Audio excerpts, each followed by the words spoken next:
I will discuss electric current, resistance and Ohm's law. अभी तक हमने जितनी फिजिक्स डिस्कस की है वहां पे हम लोग स्टैटिक चार्ज के बारे में डिस्कस कर रहे थे, यानी इलेक्ट्रोस्टैटिक अभी तक हम लोग डिस्कस कर रहे थे। इलेक्ट्रोस्टैटिक में जो डिस्कशन है चार्ज का, वो स्टैटिक चार्ज हम लोग डिस्कस करते हैं।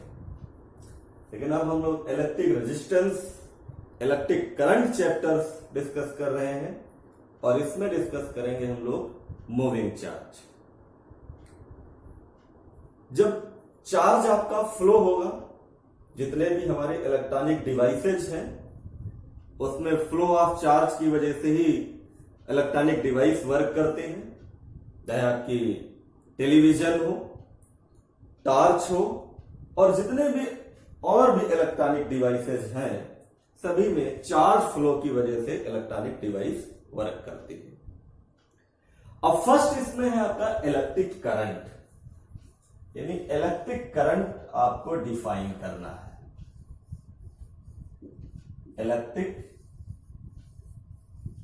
करंट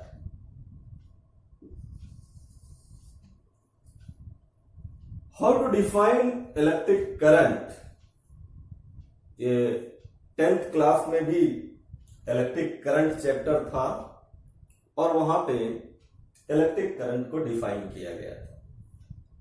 अब आप 12th क्लास में भी इस इलेक्ट्रिक करंट के बारे में पढ़ेंगे। तो इलेक्ट्रिक करंट क्या होती है? The charge flowing per second in a electric circuit is called electric current. यानी चार्ज, या इस तरीके से आप डिफाइन कर सकते हैं, the rate flow of charge per second in a electric circuit is called electric current. It is denoted by small I. So I is equal to formula, या इसको कैपिटल आई से भी लिख सकते हैं, कैपिटल आई से डिनोट कर सकते हैं इसको। Capital I is equal to Q upon T, where Q is the charge and T time। यानी इस फार्मूले से भी आप इलेक्ट्रिक करंट को डिफाइन कर सकते हो।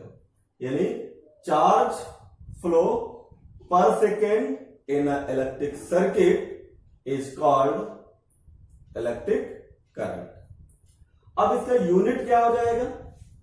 यूनिट आपका देखिए, चार्ज का यूनिट क्या होता है? कूलाम, और टाइम का यूनिट सेकेंड। तो ये हो जाएगा कूलाम पर सेकेंड। और इसका जो फंडामेंटल यूनिट होता है वो होता है एम्पियर, फंडामेंटल यूनिट। ठीक, ये फंडामेंटल यूनिट है इसका इलेक्ट्रिक करंट का जो है। अब अगर इसको हम लोग 1 एम्पियर को डिफाइन करें तो क्या हो जाएगा आपका? अगर हम Q is equal to 1 coulomb ले लें और T इज इक्वल टू क्या हो जाएगा? 1 सेकेंड ले लें, तो यहां पे 1 और 1 पुट करिए तो I इक्वल टू क्या हो जाएगा? 1 एम्पियर। ठीक है, यानी 1 एम्पियर इज इक्वल टू हम लोग लिख सकते हैं 1 कूलाम पर सेकेंड।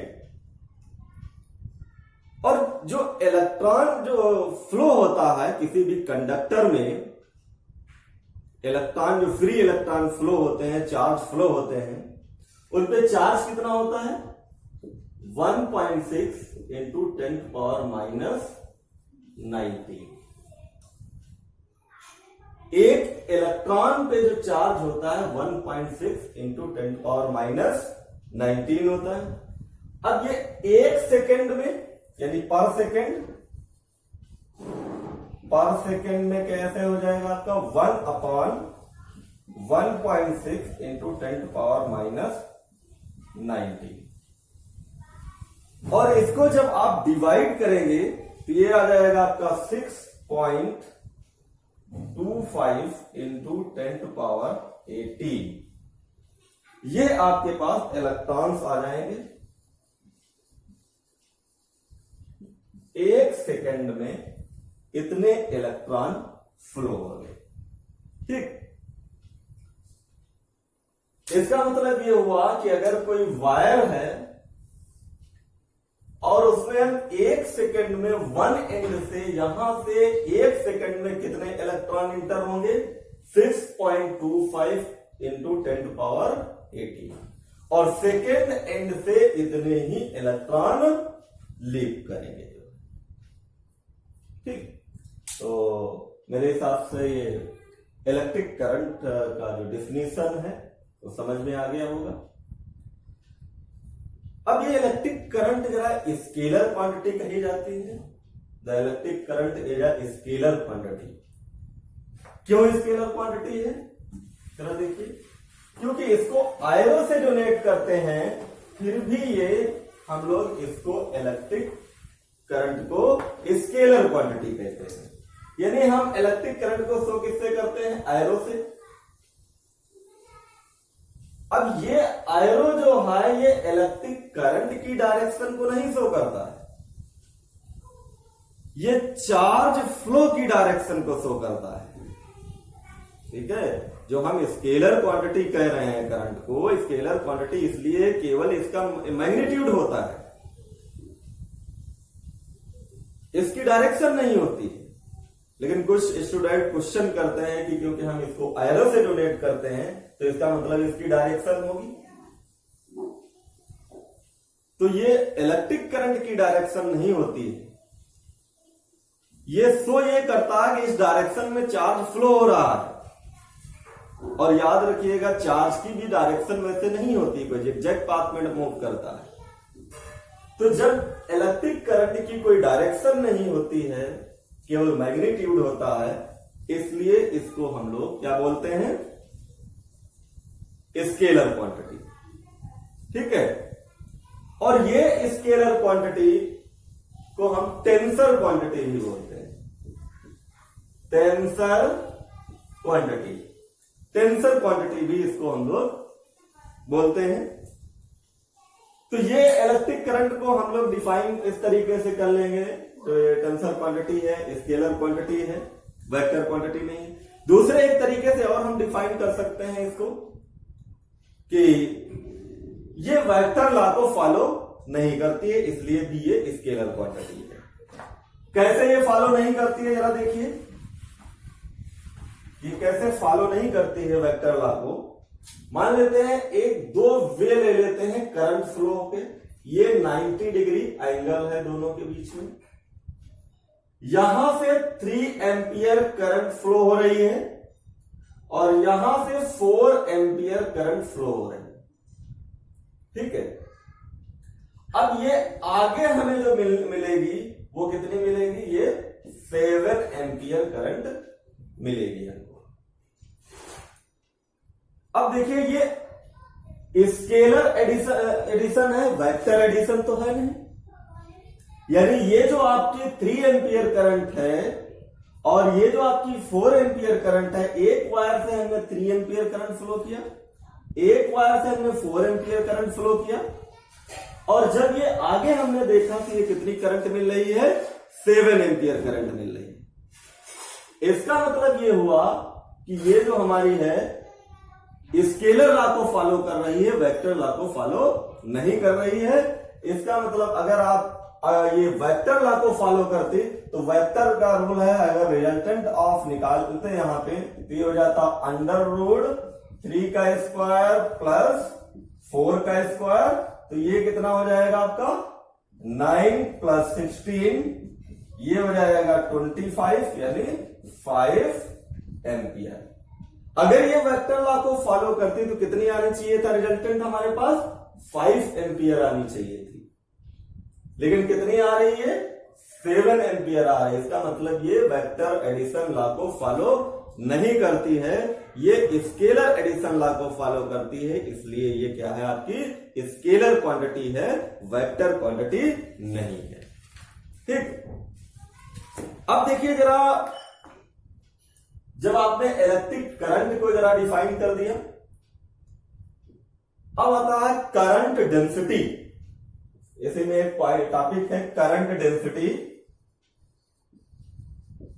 और करंट डेंसिटी को आप कैसे डिफाइन करेंगे? करंट डेंसिटी, इसको जे से हम लोग डिनोट करते हैं। और इसको अगर हम लोग डिफाइन करें, the current density at a point in a conductor is the ratio of the current flow in the conductor to the cross section area of the conductor। ठीक, यानी मान लेते हैं ये कोई वायर है आपका और इसका क्रॉस सेक्शन एरिया क्या है? कैपिटल ए है। आई करंट इसमें फ्लो हो रही है, तो करंट डेंसिटी आपकी क्या हो जाएगी? J equal to I upon A. अब यूनिट इसका क्या हो जाएगा? करंट का यूनिट क्या होता है? एम्पियर। और एरिया का यूनिट क्या हो जाएगा? इस मीटर स्क्वायर, यानी एम्पियर पर मीटर स्क्वायर। ये करंट डेंसिटी का यूनिट हो जाएगा।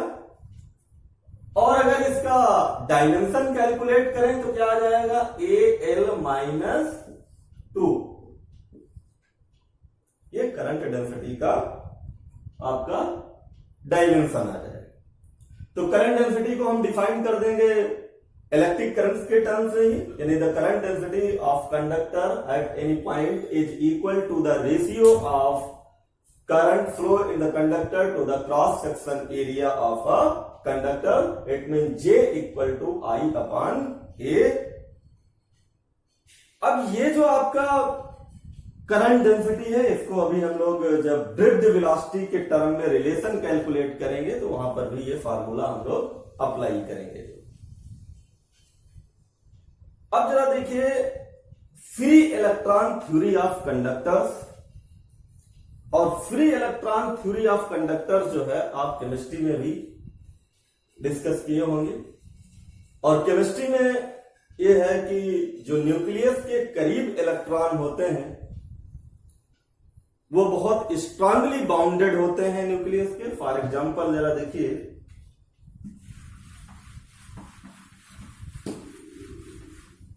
मान लेते हैं ये आपकी न्यूक्लियस है। फ्री इलेक्ट्रॉन जो थ्योरी ऑफ कंडक्टर है, ये इलेक्ट्रॉन इसके चारों तरफ राउंड करते हैं।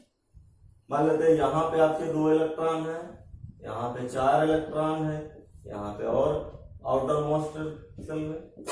ठीक है, अब जो इस न्यूक्लियस में कौन कौन रहते हैं? प्रोटॉन और इलेक्ट्रॉन, प्रोटॉन और न्यूट्रॉन, सॉरी प्रोटॉन और न्यूट्रॉन। इलेक्ट्रॉन इसके चारों तरफ राउंड करते हैं। अब ये जो न्यूक्लियस के जो या इस ऑर्बिट में जो है आपके न्यूक्लियस के करीब ऑर्बिट में जो इलेक्ट्रॉन है वो बहुत स्ट्रांगली बाउंडेड होते हैं। जैसे जैसे न्यूक्लियस के आप बाहर जाते जाएंगे, आउटर मोस्ट सेल में जाते जाएंगे, जो ये इलेक्ट्रॉन है ये लूजली बाउंडेड होते जाएंगे। और आउटर मोस्ट सेल के जो इलेक्ट्रॉन है वो बहुत लूजली बाउंडेड होते हैं, इजिली ब्रेक हो जाते हैं, निकल जाते हैं, फ्री हो जाते हैं। और जो फ्री होते हैं ये जंप कर जाते हैं, इन्हीं को हम लोग बोलते हैं फ्री इलेक्ट्रॉन्स। और इन्हीं फ्री इलेक्ट्रॉन्स की वजह से किसी कंडक्टर में करंट फ्लो होती है, इन्हीं फ्री इलेक्ट्रॉन्स की वजह से। नंबर ऑफ फ्री इलेक्ट्रॉन्स जितने ज्यादा होंगे उतना ही उसमें करंट इजिली फ्लो होगी और वो इलेक्ट्रिक करंट का गुड कंडक्टर होगा। उतना जितने ज्यादा नंबर ऑफ फ्री इलेक्ट्रॉन्स होंगे, ये केमिस्ट्री में आप इलेक्ट्रॉन्स, प्रोटॉन, न्यूट्रॉन्स के बारे में स्टडी की होगी।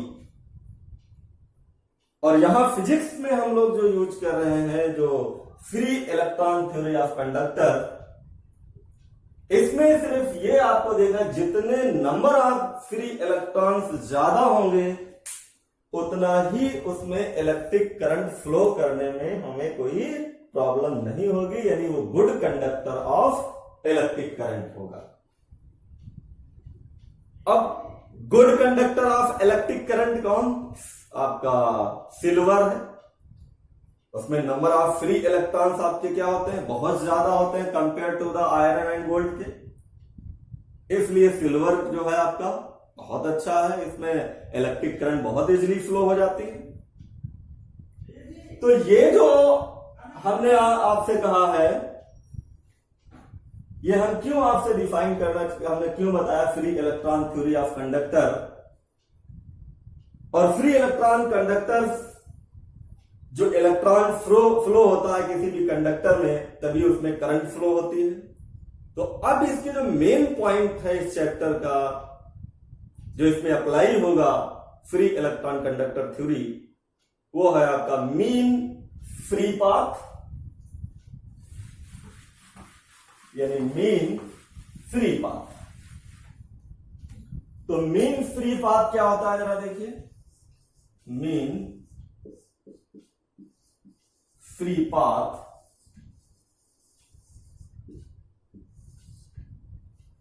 मेन फ्री पाथ का मतलब ये है कि अगर मान लेते हैं ये कोई वायर है आपका,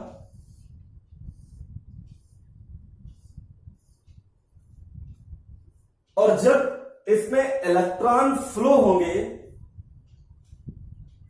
तो ये कोलाइड करेंगे विद आयंस, और जब कोलाइड करेंगे तो इसका मतलब जब कोलिजन होगा तो जो टू सक्सेसिव कोलिजन होगा उनका जो एवरेज डिस्टेंस होगी उसको हम लोग क्या कहते हैं? Mean free path. यानी during motion the free electrons collide with these ions again and again. यानी जब हम मोशन डिस्कस करेंगे उसमें इलेक्ट्रॉन्स जो हैं वो कोलाइड करेंगे, बार बार कोलाइड करेंगे, और after each collision there motion, यानी डायरेक्शन जो है इनकी चेंज होगी। जैसे फॉर एग्जांपल ये एक इलेक्ट्रॉन है और ये एक इलेक्ट्रॉन है, इससे जब ये कोलाइड करेगा, कोलिजन होगा, तो ये क्या करेगा? फिर डायरेक्शन चेंज कर देगा, इधर आ जाएगा, ये इधर आ जाएगा।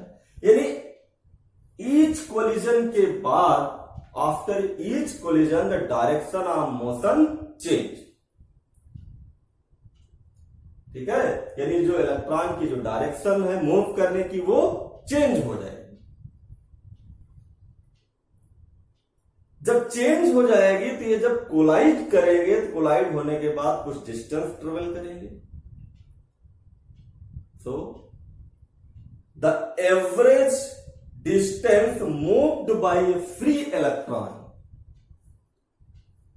The average distance moved by free electron between two successive collision is called the mean free path। यानी जो दो कोलिजन्स होंगे उनके बीच का जो एवरेज डिस्टेंस होगा उसको हम लोग कहेंगे मीन फ्री पाथ। और मीन फ्री पाथ को हम लोग डिनोट करते हैं टाउ से। ये टाउ से हम लोग डिनोट करते हैं। अब इसी में आता है रिलैक्सेशन टाइम। तो रिलैक्सेशन जरा टाइम क्या होता है? रिलैक्सेशन टाइम, ठीक। अब रिलैक्सेशन टाइम को कैसे हम लोग डिफाइन कर सकते हैं? जब हमने मेन फ्री पाथ को डिफाइन किया तो एवरेज डिस्टेंस लिया, यानी हमने डिफाइन किया the average distance between the two successive collision is called the main free path. अब जब रिलैक्सेशन टाइम को हम लोग डिफाइन करेंगे और वो आपका हो जाएगा the average time interval between two successive collision is called the relaxation time. ठीक, और रिलैक्सेशन टाइम जरा हम इसको मीन फ्री पाथ को बोल गए थे टाउ से डिनोट करते हैं, इसको नहीं डिनोट करते हैं। जो रिलैक्सेशन टाइम है उसको हम लोग टाउ से डिनोट करते हैं। तो ध्यान रखिएगा, ये थोड़ा हमने मीन फ्री पाथ को हम लोग टाउ से डिनोट नहीं करते हैं। किसको डिनोट करते हैं? रिलैक्सेशन टाइम को डिनोट करते हैं। तो फिर से हम डिफाइन कर देते हैं, जो रिलैक्सेशन टाइम है the average time interval between the two successive collision is called the relaxation time। अब इसमें एक टर्म आता है drift velocity. Drift velocity, drift velocity क्या होती है? ये भी काफी इंपॉर्टेंट है। अभी हम लोग रिलेशन इसका प्रूफ करेंगे। Drift velocity, drift velocity. अब ड्रिफ्ट वेलोसिटी क्या होती है जरा देखिए। अगर कोई वायर आप ले लेते हैं, ये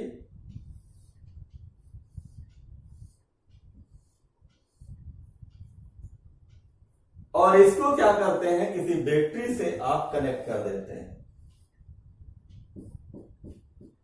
बैटरी से कनेक्ट कर दीजिए, यानी ये आपका ईएमएफ वोल्ट ले लीजिए, पोटेंशियल डिफरेंस। अब होगा क्या इसमें, ये इलेक्ट्रॉन जो है मूव करेंगे। इलेक्ट्रिक फील्ड की जो डायरेक्शन होगी इसके अपोजिट में होगी। इलेक्ट्रिक फील्ड की डायरेक्शन के अपोजिट डायरेक्शन में आपके इलेक्ट्रॉन मूव करते हैं। अब जैसे ही ये कनेक्ट करेंगे तो इसमें small amount of constant velocity जो है अपोजिट डायरेक्शन में, इलेक्ट्रिक फील्ड के अपोजिट डायरेक्शन में सेटअप हो जाएगा। इसी को हम लोग बोलते हैं drift velocity, denoted by VD. यानी a small constant velocity of order of few mm along the length of wire opposite to the electric field called the drift velocity। यानी बहुत स्मॉल वेलोसिटी इस इलेक्ट्रिक फील्ड के जो direction है इसके opposite direction में जो सेटअप होगी उसको हम लोग ड्रिफ्ट वेलोसिटी कहते हैं।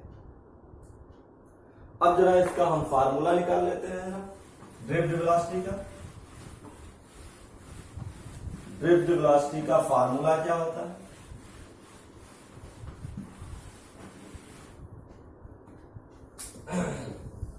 ये है drift velocity denoted by VD. ठीक है, अब मान लेते हैं जैसे ये आपने वायर लिया था,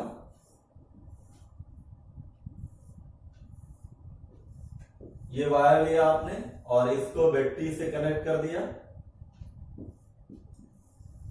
यहां से पोटेंशियल डिफरेंस आपका V है।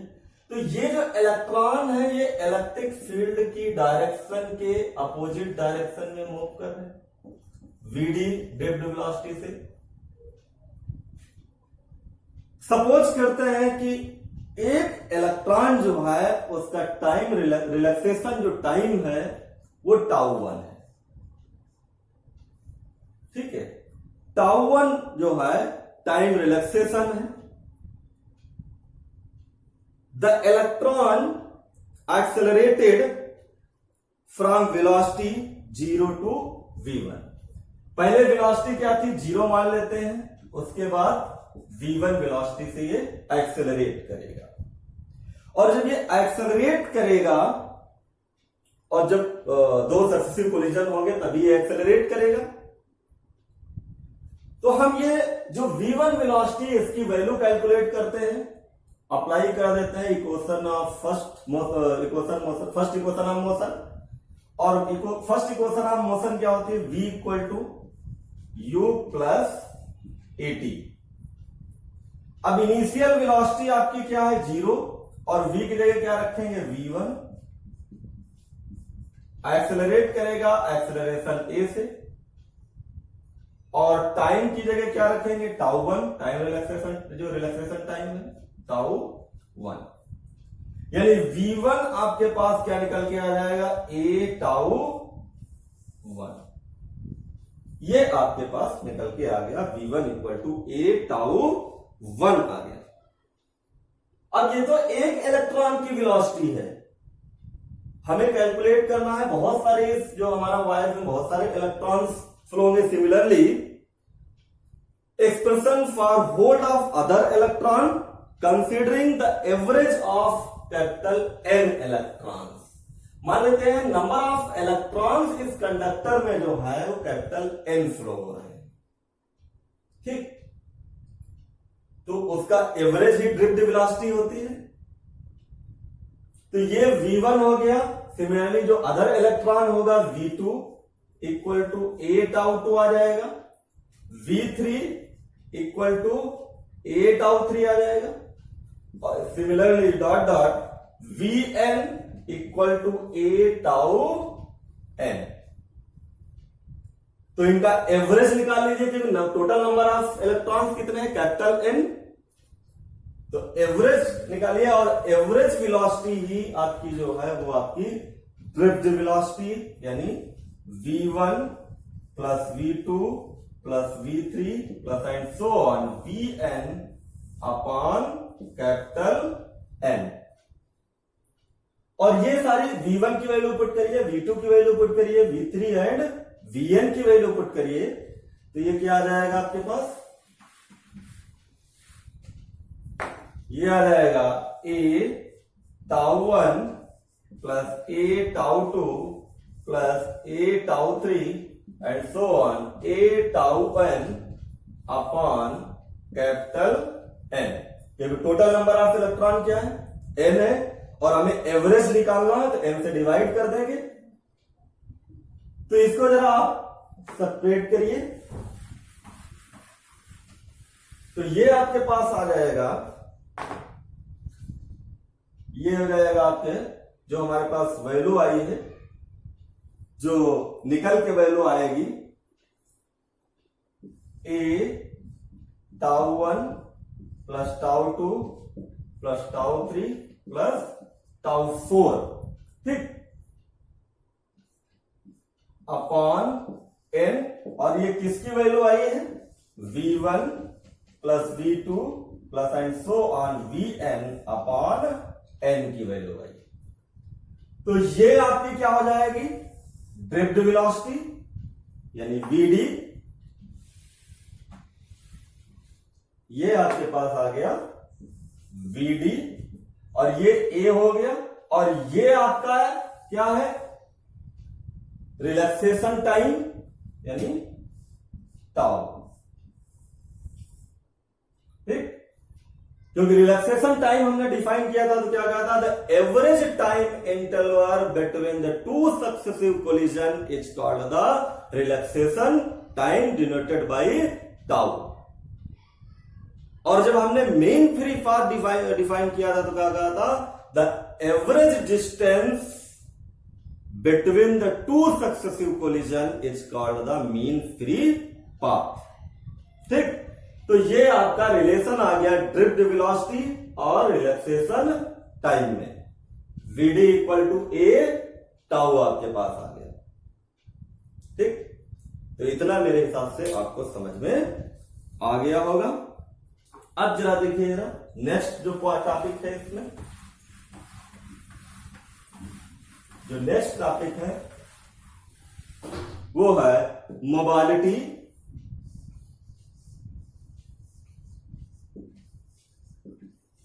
मोबालिटी ऑफ इलेक्ट्रॉन्स,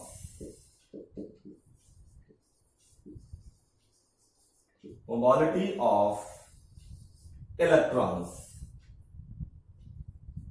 ये मोबालिटी ऑफ इलेक्ट्रॉन्स क्या है जरा देखिए। In solid state physics the electron mobility characteristics, how quickly an electron can move through a metallic conductor or semiconductor through which when pulled by an electric field।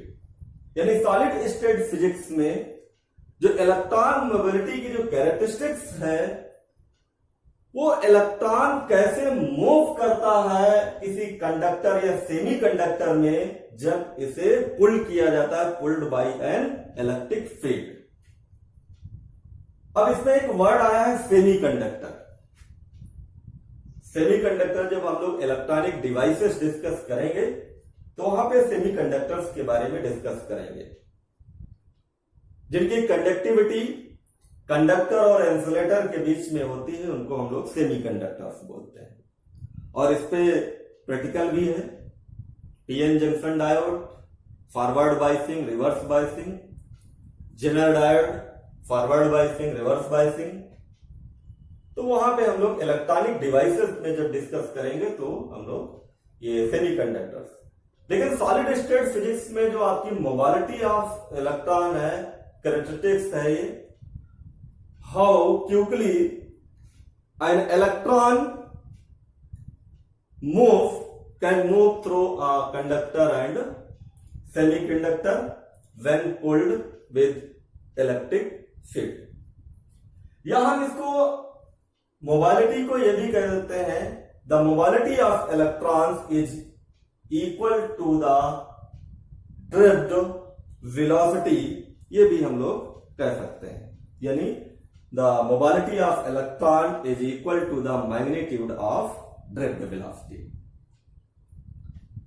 अब देखिए जरा, जैसे ये wire हमने लिया था, इसमें हमने बैटरी से कनेक्ट कर दिया था, और एक्सेलरेशन यहां से अगर कैलकुलेट करें, न्यूटन का सेकेंड लॉ आप अप्लाई करें, F इक्वल टू क्या होता है m इंटू ए, और यहां से एक्सेलरेशन अगर कैलकुलेट करें, A इक्वल टू क्या हो जाएगा F अपॉन m, और F की जगह आप क्या रखेंगे, F इक्वल टू इलेक्ट्रोस्टैटिक में आपने पढ़ा है क्या होता है Q इंटू E, और Q यहां पे हम लोग स्मॉल e चार्ज ले रहे हैं, तो F की जगह पे हम Q की जगह क्या रख दें E इंटू E, तो ये आपका आ जाएगा E into E upon m। ये तो आपका एक्सीलरेशन आ गया।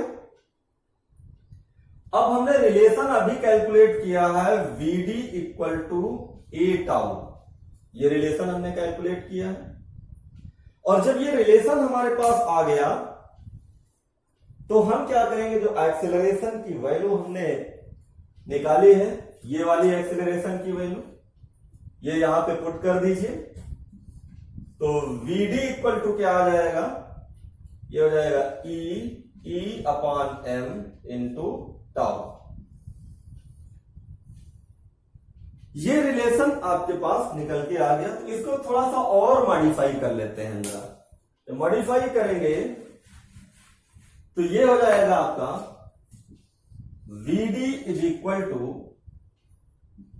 ये इसको थोड़ा मॉडिफाई करिए, इसको लिखिए E tau upon m into E। इस टाउ को हमने क्या किया, E की जगह पे रिप्लेस कर दिया, E यहां पे बाहर ले लिया, और ऐसा हमने इसलिए किया क्योंकि ये वाला जो पोर्शन है ये कांस्टेंट पोर्शन है, इज अ कांस्टेंट अगर टेम्परेचर कांस्टेंट रहे, यानी इसको जरा आप ये लिख सकते हैं, वेयर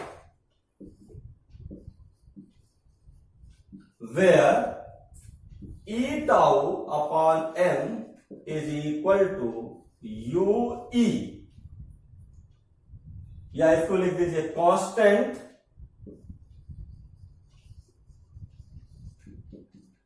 और ये कांस्टेंट तभी रहेगा जब टेम्परेचर कांस्टेंट रहे, और जब टेम्परेचर कांस्टेंट रहेगा तभी इस वैल्यू को हम लोग कहेंगे मोबिलिटी ऑफ इलेक्ट्रॉन्स, यानी e tau upon m is equal to u of E.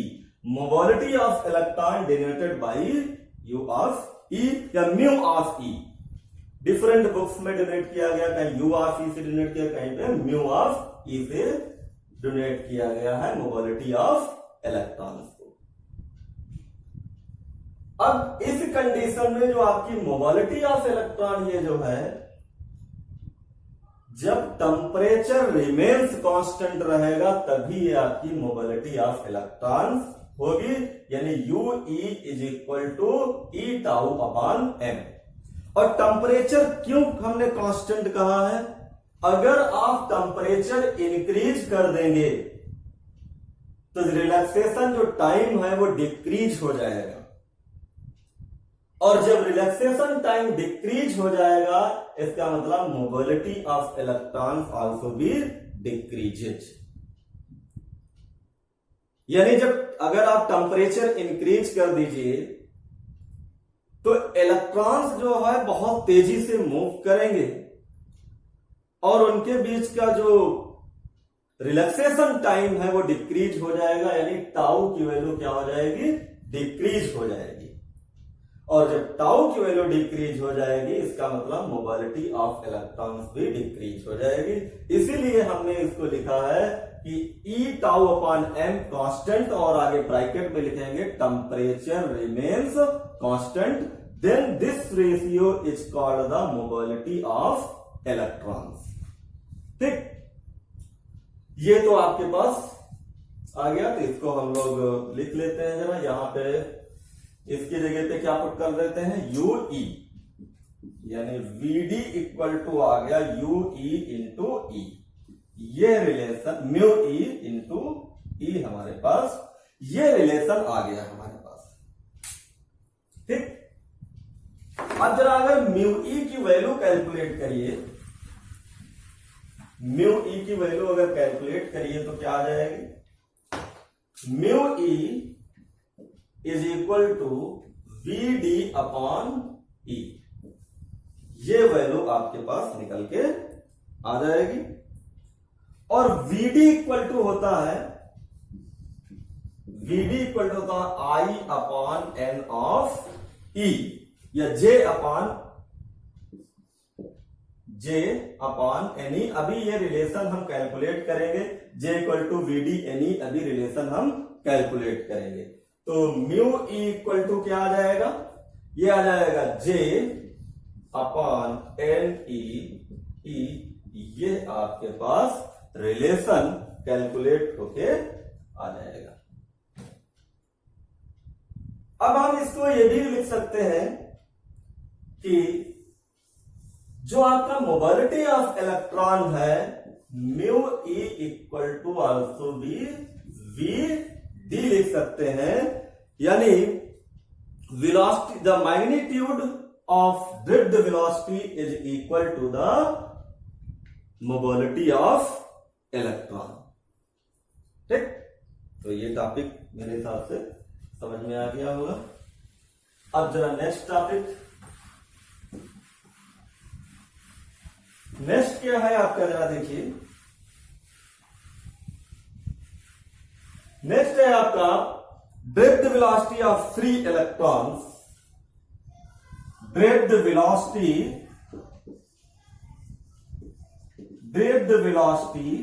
Of free electron, drift velocity of free electron and its relation with electric current, and its relation with electric current। हमें drift velocity of free electrons निकालना है, और इसका relation किसके साथ निकालना है? Electric current के साथ निकालना है। तो मान लेते हैं एक हम कंडक्टर ले लेते हैं, ये कोई कंडक्टर है,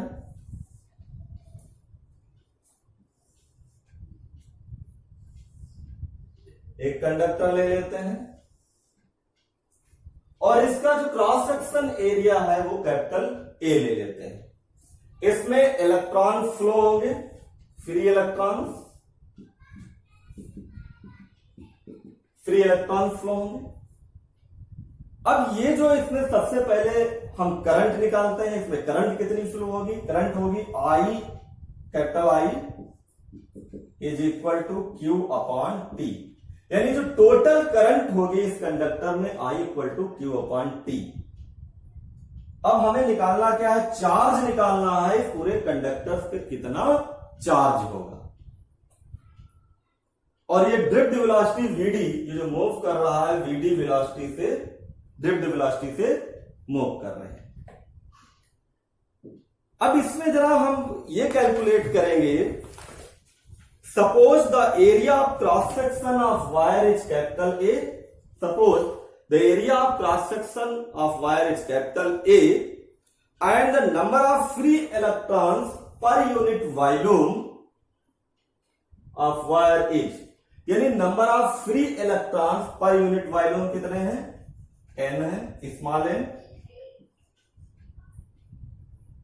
तो एक सेकेंड में कितने इलेक्ट्रॉन पास होंगे, यानी then the number of electron passing per second through a cross section area of A कितना हो जाएगा? ए इंटू वीडी, ठीक, ए इंटू वीडी, और क्योंकि number of passing per second इतने हैं तो इंटू एन कर देंगे, ठीक। अब ये तो एक सेकेंड में इलेक्ट्रॉन इतने पास हो रहे हैं, हम टाइम ले लें स्मॉल टी सेकेंड, तो कितना हो जाएगा? नंबर ऑफ फ्री क्यू कितना, चार्ज कितना हो जाएगा? ये हो जाएगा N A V D into T. एक सेकेंड में इतना चार्ज फ्लो होता था, 30 सेकेंड में कितना फ्लो होगा? टी से मल्टीप्लाई कर देंगे, जितना टाइम लेंगे 1 सेकेंड, 2 सेकेंड, 3 सेकेंड, 4 सेकेंड, तो चार्ज टोटल कितना आ गया? Q equal to N A V D into T. इसको एक बार फिर से समझ लीजिए। मान लेते हैं कि A cross section area capital A है और number of free electrons per unit volume of the wire क्या है? स्मॉल n है। Then the number of electrons passing per second through a cross section area, यानी number of electron passing per second through a cross section area कितना आ जाएगा? NAV into D। ये तो एक second में नंबर ऑफ इलेक्ट्रॉन इतने पास हो रहा है, यानी इतना चार्ज एक सेकेंड में पास हो रहा है। टी सेकेंड में कितना पास होगा? टी से मल्टीप्लाई कर देंगे जो है, ठीक। तो ये टोटल चार्ज आ जाएगा। अब इसकी वैल्यू क्या करिए, यहां पे पुट कर दीजिए, तो I इक्वल टू क्या आ जाएगा? N A V D into T upon T. तो टी और टी क्या हो जाएगा? कैंसिल हो जाएगा, तो ये फार्मूला आपके पास निकल के आ जाएगा, ये आ जाएगा I is equal to N, और चार्ज कितना था हमारे पास?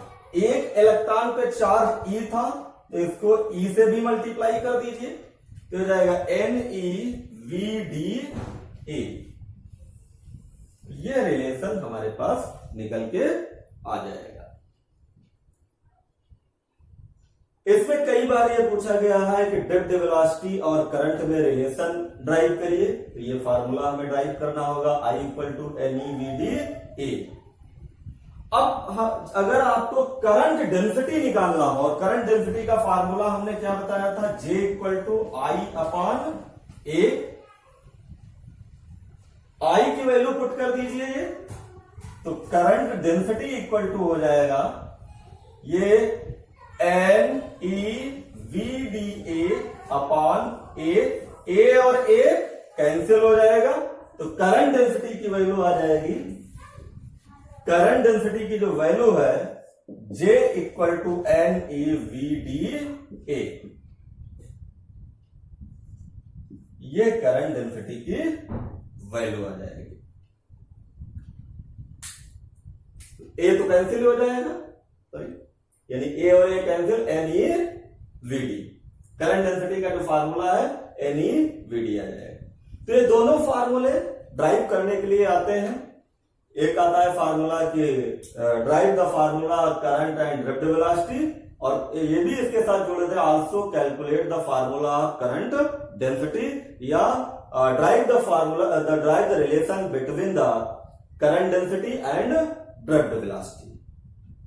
ठीक, तो मेरे हिसाब से जितने भी टॉपिक्स आज हमने डिस्कस किए हैं वो सारे समझ में आ गए होंगे, और काफी इंपॉर्टेंट ये टॉपिक है, क्योंकि अगर ये जो इंट्रोडक्शन है इस चैप्टर का करंट इलेक्ट्रिसिटी का, अगर ये इंट्रोडक्शन आप नहीं समझेंगे जानेंगे तो जो नेक्स्ट टॉपिक आपके आएंगे रेजिस्टेंस, और इसके बाद जो और भी टॉपिक्स इसमें हैं हमारे, वो सारे समझने के लिए आपको इसका इंट्रोडक्शन जो आपका करंट इलेक्ट्रिसिटी का है वो जानना बहुत जरूरी है। तो ये लेक्चर वीडियो बहुत इंपॉर्टेंट है, बहुत ध्यान से इसको देखिए, और जो भी हमारी लेक्चर वीडियो देखते हैं वो सभी लेक्चर वीडियो देखिए कम से कम 2 बार, तो आपके सारे टॉपिक्स क्लियर हो जाएंगे।